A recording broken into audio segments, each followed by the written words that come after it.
Heaven and Hell. I will read in English about heaven and hell and upload it to YouTube. I hope to be helpful in spiritual life. Heaven and Hell. Representatives and appearances in heaven. 170. Representatives and appearances in heaven. The man who thinks from natural light alone is unable to comprehend that there is anything in heaven like what is in the world. The reason being that from natural light he had thought and confirmed himself in the idea that angels are only minds and that minds are, as it were, ethereal breaths having, as a consequence, no senses like those of men.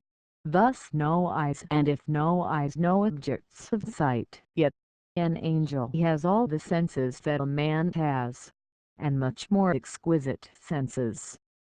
Indeed, the light by which angels see is much brighter than the light by which man sees. That angels are men in the most perfect form, and enjoy every sense may be seen above, and that the light in heaven is much brighter than the light in the world. 171. The nature of the objects that are visible to angels in the heavens cannot be described in a few words. For the most part, they are like things on earth but more perfect in form and more abundant in number. That such things are in the heavens can be confirmed from the things seen by the prophets as by Ezekiel, in respect of the new temple and the new earth, described from chapters 40 to 48, by Daniel from chapters 7 to 12, by John from the first to the last chapter of the Revelation, and by others, as described both in the historical and the prophetical parts of the Word. These things were seen by them when heaven was opened to them, and heaven is said to be opened when the interior sight, which is the sight of man's spirit, is opened. For the things that are in the heavens cannot be seen by the eyes of a man's body, but are seen by the eyes of his spirit. When it seems good to the Lord, these are opened and man is then withdrawn from the natural light in which he is from the senses of the body, and is raised up into a spiritual light in which he is from his spirit. In that light the things that are in the heavens have been seen by me. 172. But although the things seen in the heavens are for the most part like those on the earth, yet in essence they are unlike. For the things in the heavens come into existence from the Son of Heaven, and those on earth from the Son of the world. The things which come into existence from the Son of Heaven are called spiritual, but those which come into existence from the Son of the world are called natural. 173. The things which come into existence in the heavens do not do so in the same manner as do the things on earth. In the heavens, all things come into existence from the Lord in accordance with their correspondences with the interiors of the angels. For angels have both interiors and exteriors. All things in their interiors have relation to love and faith, thus to the will and the understanding, for the will and the understanding are their receptacles, while their exteriors correspond to their interiors. That exteriors correspond to interiors may be seen above. This can be illustrated by what has been said above about the heat and light of heaven, that angels have heat in accordance with the quality of their love, and light in accordance with the quality of their wisdom. The same is true of all other things that present themselves before the senses of the angels. 174. When I have been permitted to be in company with angels, the things that were there appeared to me precisely the same as those in the world, and so plainly that I did not know but that I was in the world and in a king's palace there. I also spoke with the angels as man with man. 175.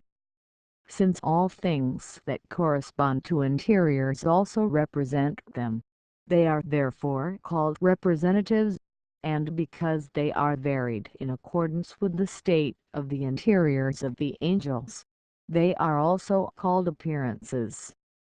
Nevertheless, the things that appear before the eyes of angels in the heavens and are perceived by their senses, appear and are perceived just as true to life as do things on earth to men, nay rather, much more clearly, distinctly and perceptibly.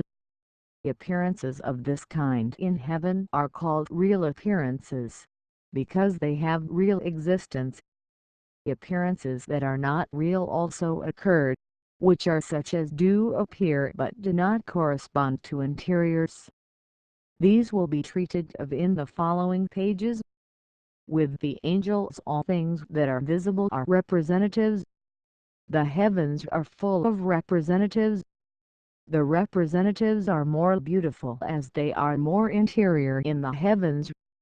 As the representatives there are from the light of heaven, they are real appearances. The divine influx is turned into representatives in the higher heavens, and therefrom in the lower heavens also. Those things are called representatives that appear before the eyes of the angels in such forms as are in nature, that is, such as are in the world. Internal things are thus turned into external. What representatives in the heavens are, this made clear by various examples. All things seen in the heavens are in accordance with the correspondences and are called representatives. All things that correspond also represent and likewise signify what they correspond to. 176. To show what the things are that appear to the angels in accordance with correspondences, I would here mention this one instance only for the sake of illustration. By those who are intelligent, gardens and paradises full of trees and flowers of every kind are seen. The trees there are planted in most beautiful order, entwined in cross-beam formation with arched entrances and encircling walks. All is of such beauty as to beggar description. There walk those who are in intelligence, gathering flowers and weaving garlands with which they adorn little children. There are also kinds of trees and flowers there that are never seen and cannot exist in the world. On the trees also there are fruits that are in accordance with the good of love in which are the intelligent. Such things are seen by them because a garden or park, and fruit trees and flowers correspond to intelligence and wisdom. That there are such things in heaven is acknowledged on the earth, but only by those who are in good and who have not extinguished in themselves the light of heaven by means of natural light and its fallacies. For when they think about heaven they think and say that there are such things there as ear hath not heard nor eye seen. A garden or park signifies intelligence and wisdom. What is meant by the Garden of Eden and the Garden of Jehovah? How magnificent the things seen in parks in the other life! Trees signify perceptions and cognitions from which are wisdom and intelligence. Fruits signify the goods of love and of charity. Next, I will post an article that says, "The garments with which angels are seen to be clothed." Thank you.